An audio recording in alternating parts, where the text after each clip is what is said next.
হিলি স্থলবন্দর দিয়ে 10,000 metric ton পেঁয়াজ আমদানির অনুমতি পেয়েছে বন্দরে প্রায় 8টি আমদানিকারক প্রতিষ্ঠান।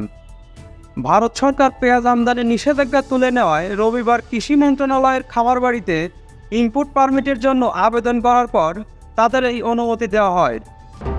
অধিক নয়, ন্যায্য ভ্যাট প্রদান করে ব্যবসায় সুরক্ষিত রাখবে ভ্যাট বন্ধু অ্যাপস। হিলি স্থলবন্দরের উদ্ভিদ সংঘনিরোধের উপসহকারী ইউসুফ আলী বিষয়টি নিশ্চিত করেছেন।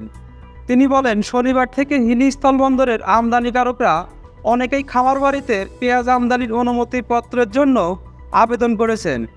তাদের মধ্যে রোববার সন্ধ্যা পর্যন্ত প্রায় 8টি প্রতিষ্ঠান 10,000 মেট্রিক টন পেঁয়াজ আমদানির অনুমতি পেয়েছে। আরও আবেদন করেছে যেগুলো এখনও প্রক্রিয়াধীন রয়েছে।